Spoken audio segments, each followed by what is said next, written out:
So respected Dr. Pillai, Chairman of the RM Pillai Charitable Trust, and also the trustees, and honored guests, Dr. Brahmos, Dr. Ajit, Dr. Ravi Kudi, and others who have spoken before me, and also the distinguished audience, experts in the energy generation, clean energy generation. It's a great honor for me to stand before you and share my thoughts. And I am very happy to associate with this trust, taking a big step as a private initiative to the requirement of the world. Actually, it is not only for Pune, not only for India, but the whole world. So I am going to talk to you some of my thoughts some will be general nature, some will be very focused on what we are supposed to do. So you know that the human, what we say human, is the best of the creation of the God. Because he researched 10,000 years God and created the man. So such a creation should not be lost. Then our planet is a lonely speck in the great developing cosmic dark, is what Carl Sagan told. And there are a lot of thoughts that there is a Earth 2.0 is there and we can live, but that will take a long time. There is a great distance we have to travel. So we have to protect the Earth. That's the message. So before that, we should also understand who we are. If you look at the technology advancements through ages, 5,000 years, if you see, we are the pioneers in technology and science. So we generated many things. For example, you will see the first alloy of the world. First alloy of the world was made by us. The Panchaloga, Nataraja, 5 metal. We did the investment casting first time.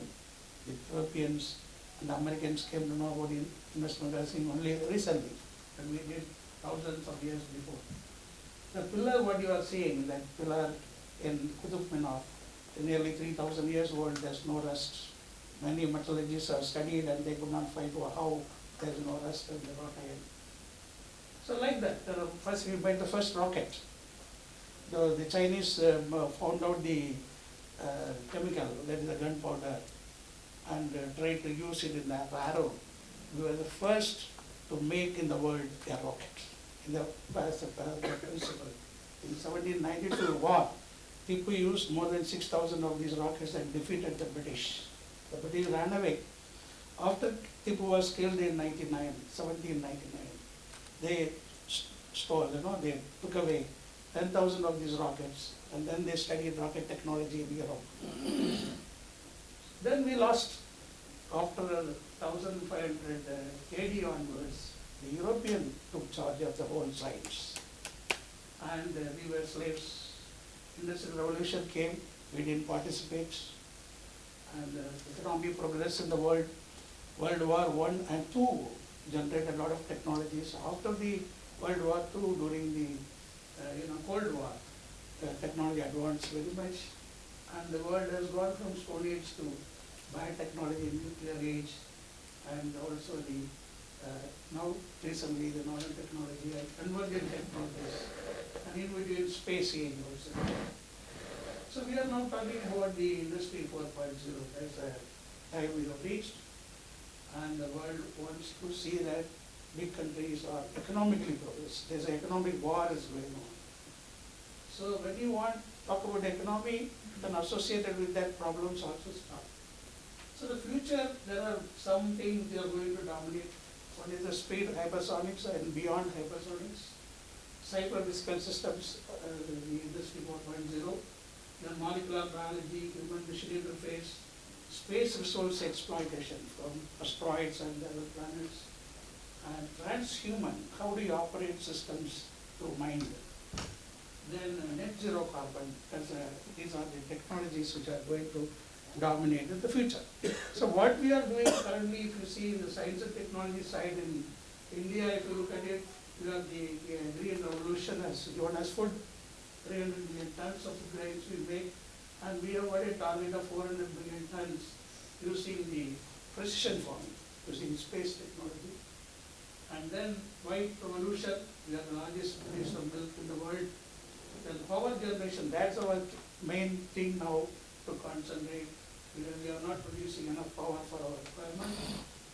Then supercomputer, computing systems, we are denied of supercomputer, but we are now making a couple of computers working in the quantum computing and in the communication for ahead.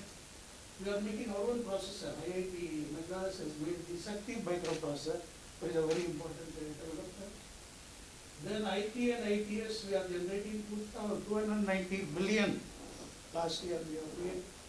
And pharma, we are one of the leaders in the pharma. More than 60% of the, the pharma products used by America is from India. So you see that's how we have grown. We are generating $40 billion per year. Then if you look at the defense technologies, we have got strategic missiles, we have nuclear power. We are moving in the advanced medium combat aircraft. And we are working on that. Then Arihant is a nuclear submarine which we have made, and many more are coming. Right? And space, you are seeing that we are one of the leaders. We have 4 nations are leading in space. We are one of the nations dominating the space program. But also we are working on the hypersonics, that we want to make a paper plane for travel to reach New York in 1 hour. So like that, there are many things are coming up here. So that means technologically we are advanced country. As a message I am saying, so you don't have to bother about all the problems, we can solve the problems. And technology and economic progress, industrial development, all finally led to man-planet conflicts, pollution, you see air pollution, water pollution, drying of the rivers, all seawater level increase, in the Arctic region, melting of the ice in Antarctica, all things are happening. And we are still busy, men and women are busy in accelerating the death of the earth. We are very busy in that. So why we are very busy? You see, just now we heard about the CO2 concentration. We are reaching very close to 450 ppm.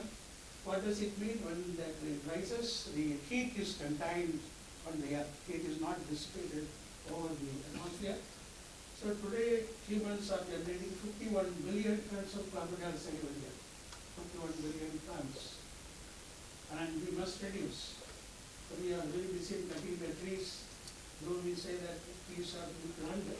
But a grown tree can absorb 22 kg of carbon dioxide and release 20 kg of oxygen. So that's a tree's benefits.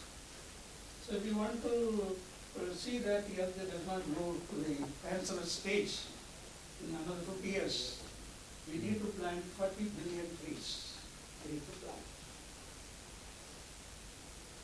So what the CO2 will do, increase in the average temperature, and precipitation increases, then you have got rise in sea level, acidity in the ocean increases. Finally, the human health is unproportionate. So these changes will impact our food supply, water resources, infrastructure, ecosystems, and even our own health is what is going to happen.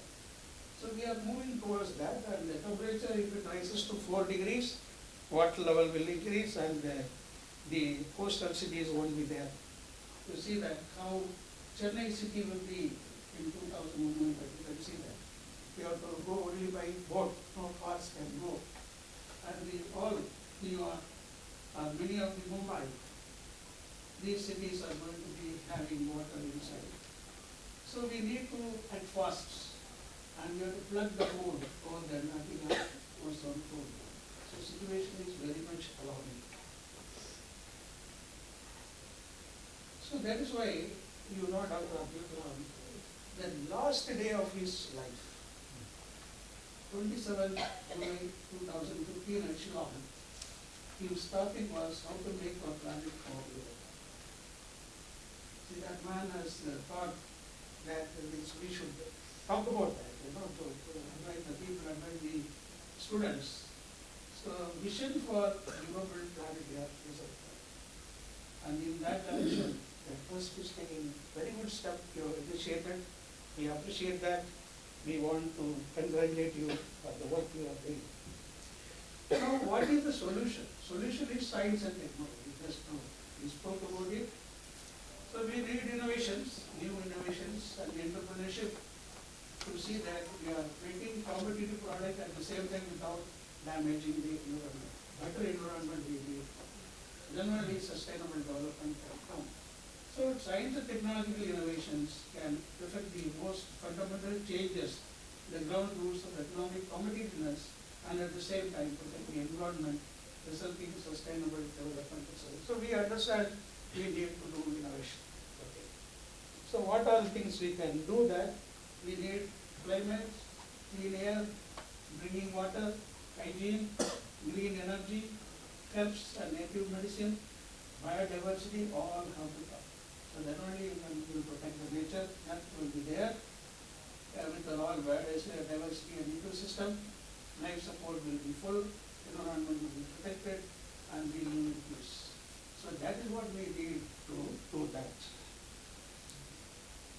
So the green technology, what it can do, it's production, precision farming, so that you can reduce the use of fertilizers. Fertilizer reduce means carbon dioxide gets reduced because the plant production reduces carbon dioxide. Climate engineering, that is the CO2 reduction just now, the heavy gave a very good talk about that. So we have to cool the air. Clean air energy generation, biofuel, synthetic natural gas, that is methane, then power to municipal solid waste, this is all you heard about it. Then solar, wind, ocean energy, green hydrogen, these are the areas which we are going to talk. Then clean environment, plastic tar roads, e-waste management, green computing, and then liquid waste management, bioremediation of floating oil, all these things to be done. Green buildings. So one thing recently has come to my notice that scientists have discovered that microscopic plants called diatoms absorb 20 billion tons of carbon dioxide every year as they float on the surface of the ocean. So this is a new finding. So whether we have to spread diatoms on our ocean, we have to prevent that. So we are talking about solar, wind, then hydrogen, fuel cell, then ocean. These are the things we are going to talk about it. Now, whether India is trying to do that, yes, India has woken up now. The recent days they talked more on this, and the Prime Minister himself has talked, but he is talking about 2070, which is too far. We can't wait up to that. By the time the country will be not in good shape. So we have to do it early, and many of the departments have got their own plans now, how to do it. So we are moving towards that. You can see that definitely there is an improvement from 58.5% of the fossil fuel to reduce and to go more on the clean energy. So we are moving to electric vehicles, as you all know, and the storage is very important because when we talk about this type of solar energy and other requirements, the requirement peaks up only for some time. So it is not in the initial stage, so you have to see that energy to be protected. So there are methods of storage of energy. So the main thing what people talk about now is large power when you generate, you capsule it and put it in the ocean. So the pumped hydro storage is the one which is being talked to keep the energy which is produced can be stored. So this just talks about the various technologies from low power to high power, how do you do that? That's what I said, pumped hydro is a very important technology. Then lithium ion, we are happy to say that in Jammu we have found the lithium, it will be used, but it will take many years to get into the real pure lithium for production. But now the whole idea is to make it indigenous lithium ion, where we can't go on buying from other countries. And the lithium cell today is coming from China, and we make the lithium battery. And that's what is going on. So the ISRO and NSTL, they have developed lithium-ion batteries of our own material without any raw material help from China. So that is now, technology is now moving to BHEL and other industries for production. At the same time, sodium-ion battery has come now in a form, it has come pouch form, it is there. And for the Advanced Research Center at Chennai, they have made the sodium-ion battery. And we are now moving towards the solid-state batteries because the liquid electrolyte have become volatile and catch fire. Six scooters are burned. They are parked and they are burnt. So the fireproof lithium battery has come from ARC, from DST funding has come. It's a different technology, and it is not, the material comes from BRC, raw material, and they are ready. So there is definitely some attempt is there in many organizations to get into wood batteries, lithium, sodium, and like that there are many other things are being taught. Now when you look at the solar batteries are inefficient. So now they have achieved maximum of 21% in the recent time. But how to get more energy out of sodium, out of semiconductor, is the silicon, over the silicon, if you have the aligned carbon tubes, carbon nanotubes, if you make it aligned, and then if you quickly work the encapsulation, if you do, in lab there's come 52%. So there is a possibility of increasing the efficiency of the solar cell using the nanotechnology. This is what has been proved, done in a laboratory in the US, but that technology is available, so we have to see that we also do that. Another technology for solar cell is very simple technology. This is just a dye-sensitized solar cell. You take a film, dip it in dye, and you have a titanium dioxide coating over there. So what happens, the light when it falls on this film, you see the energy, that energy excites the electrons, the dye molecules. So excited electrons infused into semiconducting TiO2. TiO2 is a semiconducting, and so it is transferred out of cell, positive holes left in the dye molecules, and then you get the voltage. So this is very cheap. You want to make, instead of going for the polysilicon, which we don't have in the country, we have to make, all those problems are there in silicon. So this is the easiest way to make a solar energy available. But the energy level is not that much, compared to solar cell. But it is good. Or now we have space technology, so this is our plan for the next 10 to 20 years. The plan is in geostationary orbit. You put number of 1 megawatt solar plants. So solar power satellite, you put that, it gets power all the time. Your ground, it gets only 8 hours maximum, that to varying power. But if you put it in geostationary orbit, you have got 24 hours power. So that type of thing, if it comes, the power which is from the 36,000 kilometers, you cannot transport through electricity. So you have to convert it into microwave and then send it to microwave. You cannot send it to Pune city. You have to do it in a place where it's a remote, maybe on the ocean. You can have build a floating power station where the power can be transmitted through the microwave, and that one can be used for desalination, produce hydrogen, produce electricity. All possibilities are there. This is the final solution. I am trying to see that all these small problems should be solved by bigger effort, which easily can be done. But you have to assemble this station, big solar power satellite, in space. You have to do that. In space you can lift it 10,000 tons by your hand. It's not a problem. So you need the way to go. That's why we have planned the hyperplane. The hyperplane is it can take off from any airports. It can come again and again like a plane, and it can take a load, very heavy load it can take. And put it in that orbit, low Earth orbit, it comes back, and you can assemble and then lift it to the space. So these are not the difficult things now.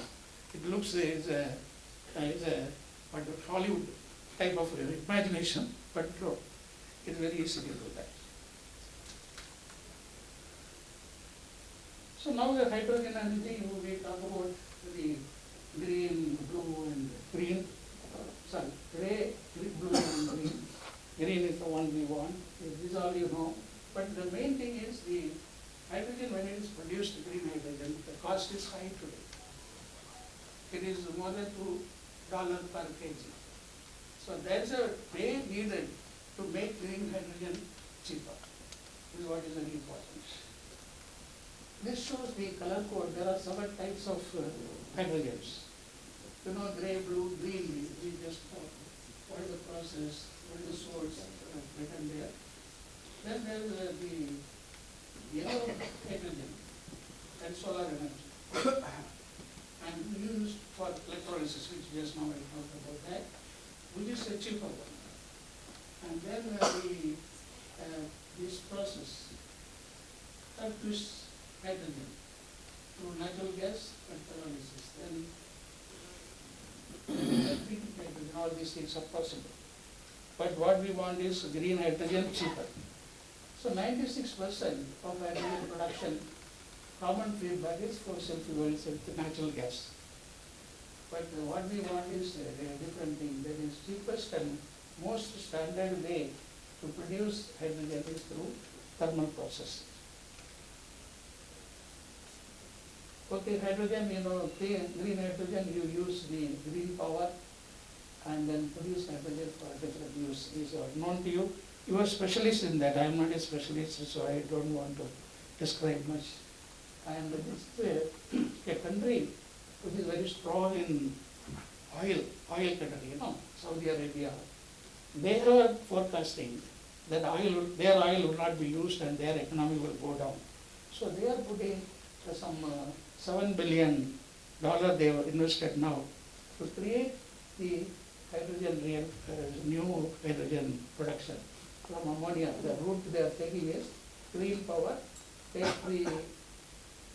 to generate ammonia production. From ammonia, you go to green hydrogen. That's what they are trying. But they are very serious on that. They have invested already a lot of money on this. So the fuel cell, of course, in near Pune, we have got a place called Ambernath. Ambernath. So there's a DRDO lab where we have made, so I was the chief controller for that. We made the fuel cell and we made the air independent propulsion for submarine. Total hydrogen technology we used. And it is getting into the submarine. It's a very big unit that giving the power so that the submarine, the diesel submarine need not come out to leave the carbon dioxide. It can be there, like a nuclear submarine can be there for a long time.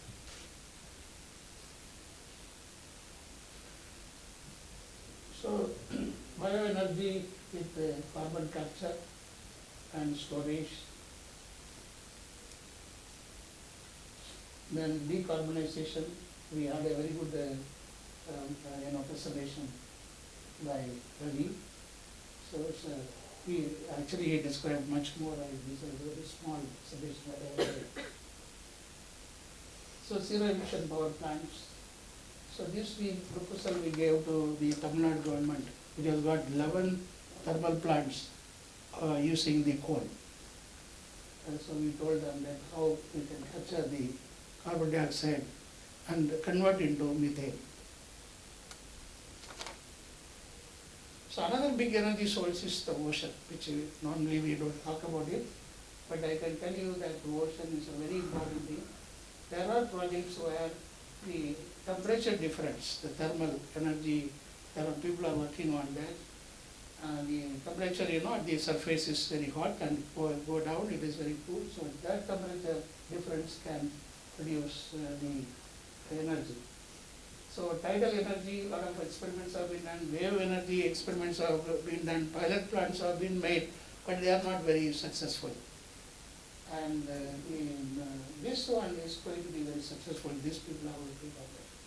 Another important thing is we are struggling for uranium. But if you look at the ocean, for Indian Ocean, so if you extract these 4 billion tons of uranium is available in water inside. And the uranium mixed water would fuel thousands of megawatt nuclear plants for 100,000 years. So, and another important thing is you go on taking the uranium is produced in the ocean. This I am telling you a secret to you. So this is the way things are there which we don't utilize. So the idea of energy island on ocean is like this. They create an island on the ocean, a floating island. They are hexagonal type, and that one can produce steam power. 250 megawatt of power generation, you can put it there, and this energy cylinders, it's stored in cylinders, and cylinders are transported to the lab. So this is a very good idea. These people are looking on that. So since I'm a space program man, I have worked in ISRO and DRDO totally 50 years. 20 years in ISRO, 30 years in DRDO. So I normally relate everything to space. So you have to bear with me, because space is a very important component for the future. Because we are going to get rare materials from space, from asteroids, planets. They have got some of the moons of the planets, they have got full of diamonds. Don't think that we would be a poor country. We are aiming very high in space program. So we are now one of the masters in space program because of these two people, the missionary Dr. Sarabhai and Professor Satish Dhawan, who streamlined the organization and made it as a very valuable organization which is getting sustained. And we are now global competitive power. We do on one web. They want a satellite, they have to come, UK has to come. USA, we have 104 satellites we launched in one PSLV. No other country has done it. So we are great people now in space program. And we are cheaper, and the premium is the lowest for PSLV because of the successful launch of the PSLV. Continuously more than 50 launches successful. So in this space program, we put satellites which can do functions, communication, remote sensing. If you put a satellite with remote sensing, it is helping the agriculture, helping the forest, the tree and all we're talking about, helping the forest. Water resources it identifies. Where we think water is not there, you can find out from space whether that water will be available in the depth. Then your disaster management, ocean, the fishermen in my place, they go into for fishing. After looking at the 3 a.m., they look at the pictures, then find out where the school of fish is there. They go to that direction, catch more fish, and take their mobile phone from there and fix the price, and then they go to that place. So they are using space technology. So the weather, climate, and then land management all possible. Why I am talking about this is, the future is precision agriculture. You want less pesticide, you want less, the fertilizer, all these things we have to produce less carbon dioxide through the agriculture. Agriculture is not producing more carbon dioxide, it is helping many times. But at the same time, we are using a lot of water, we are using more fertilizer. Our farmers don't know how much to be used. So these things we want to control through space. That's the idea. So space program can select you the soil, preparation of the soil, preparation of the seeds, select the good seeds. The whole can be done. Such sensors are being now available in this from space. From 500, 600 kilometers, it is helping you to do this one. Israel was the first country to get into precision farming. We are the second country doing that. How we are doing it, we are talking about the venture and other things we are talking about. This is one of the things. Satchware, a success story of a startup. We talked about, Premnath talked about a lot of startups, you know. If you, I am having a startup of 20 startups we have on space technology. One of them is called Satchware. So they have made this, you will not see. So that this is the ground unit. It is linked to the satellite, and the whole area. Though farmers are not coming together, there's a, you know, they've got barriers. Multiple farmers are linked to this, and they are able to work. And this is introduced in Andhra Pradesh, and they are seeing the benefit of it.